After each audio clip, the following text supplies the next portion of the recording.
At the surge of emotion, at the flood of passion, intelligence is impaired, wisdom is weakened, sanity is shackled, logic is locked up, insight is impaired, foresight is foreclosed. And so did it happen that Clara Oparobasi, a learned counsel, an intelligent woman, a lawyer by excellence, an expert in the art of dissecting and deducting facts, figures, and evidences, could not, upon the heat of emotion, rally round all these skills she had used to make a living as a lawyer to save herself. My people, it is easy to give an advice. It is very, very easy to fling out an opinion on many matters that catches one's attention. Nothing is cheaper in life than unsolicited suggestions. But when it comes to the matter of the heart, when it comes to the raw force of emotion, who is wise, who is sober, who is safe, and who is sane? People can say all they want. People can say whatever they like. But nobody is immune to the power of passion, to the insanity of emotion, to the irrationality of the force of feeling. Her husband, Sunday Bassi, was the love of her youth. They had met when they were in the university. Through lectures, challenges of youth, and tears of joy and sorrow, they had built a bond. They had built a life. They had built a connection which she had revered, cherished, and held sacred in her heart. She lived for him. She had no eyes for any other man. She had no thought for any other man. She breathed his presence and she existed in his ambience. She allowed him to feel every fiber of her being. She was obsessed with him. She thought about him day and night. And the force, the fire, the passion of her love for him was what kept her in the marriage, beyond the marriage, and through the marriage. Not even her children could douse the passion she felt for him. Then it began to happen. This same husband of her youth, this same single solar force of her life, began to chafe at her obsession, began to withdraw from the force of her love, began to seek out escapades outside her provision. Because she loved deeply, because she felt deeply, she could feel the disconnection, she could feel the distancing. She was consumed by suspicion, she was consumed by dread of her worst nightmare, a nightmare of losing the love of her life, the only love she knows. She was not after money, she was not after title, she was not even after name. All she was after was the love of her youth, the passion, the obsession that had held her bound to this man, that has made her stick to this man, that has made her sacrifice everything she has for this man, that had made her ready to even give her life for this man. But what is arising is as scary as her worst nightmare. Suddenly, or rather gradually, she began to realize that her all was no longer enough to keep the roving eyes of her man from looking elsewhere. Gradually, she began to realize that there is nothing she can give that can secure the loyalty, trust, and faithfulness of her husband.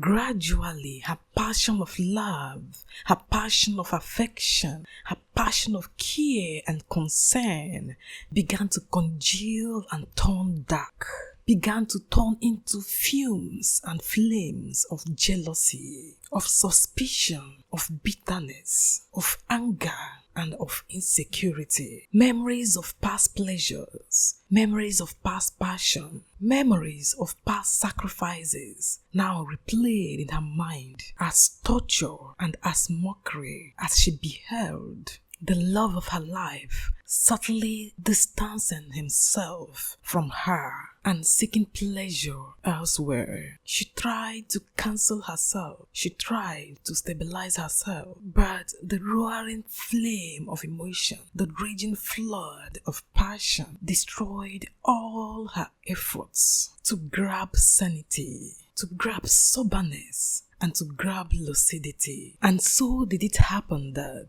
there where she was, at the tenterhook of suspicion, anger, and bitterness, the call came telling her that her husband, who to her best knowledge and understanding has traveled outside the state, has been found with a side chick in a shopping mall. Claret could not hold herself. She wanted to hold back her emotions. She wanted to sit back and watch. She knew she was more mature. She knew she was more intelligent. But the surging rage in her would not let her. And to vent out, to act out, she picked the car key and jumped into the car and raced towards the location where her cheating husband was cahooting with his side chick. She wanted to catch them red-handed, and at the same time she was afraid that she may catch them red-handed.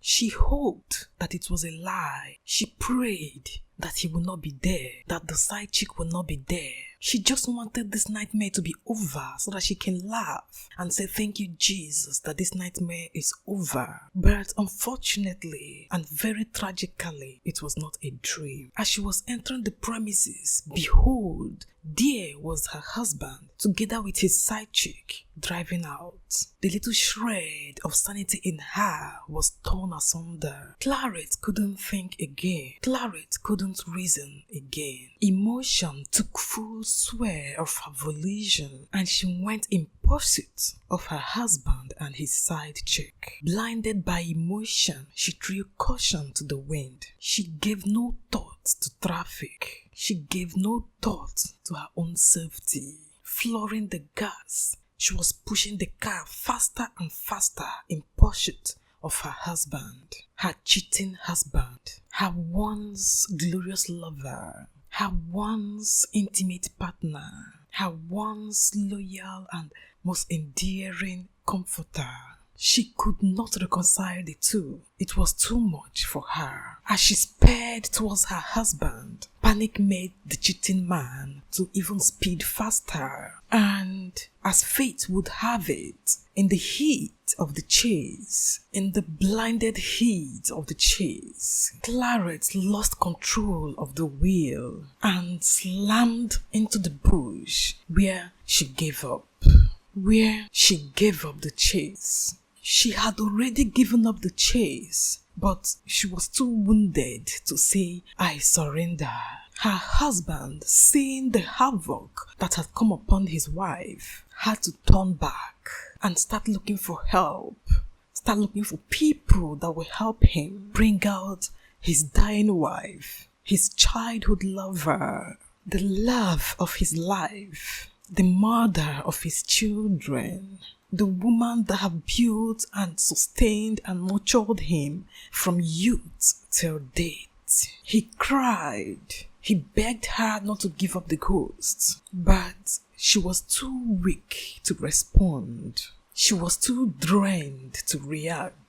She looked at him. She looked at him in total surrender, in total resignation. She looked at him and realized that her mistake was not just a mistake. It was a force she could not resist. Her mistake was loving too much. Her mistake was caring too much. Her mistake was obsessing too much. Her mistake was holding on to too much, clinging too much, holding too tightly. As her mistake dawned on her, she shed her last tears and she gave up the ghost. And so did it happen that Clara Obarabasi, the erudite learned counsel, who analyzed logics, analyzed facts and figures, who analyzed evidences, who uses words, who uses observation and ideas, who uses law and objectivity to make a living, could not live by the single same tenet, by the single same pattern which may have saved his clients. The same she had failed to apply in her life. And so did it happen that this wonderful, lovely, beautiful lawyer died of the sickness she has learned and perfected the act of curing in others. This is a pity, but again I repeat, who can challenge the rage wave of passion? Who can control the furnace of emotion? We can talk all we can. We can make perfect speeches from the comfort of our home, from the comfort of our peace. But when the storm of feelings arises, the wisest among men becomes the most foolish. When strong feelings, strong emotions, intense passion are raging in your blood, advices, opinions, logic, and ideas become a mere toy that is discarded when there is war. Rest in peace, dear sister. You did not choose to die this way. You did not make mistake by loving. The one you love used the power you gave him to push you and push your button to the point that forced you into this tragic outcome. Rest in peace, dear one.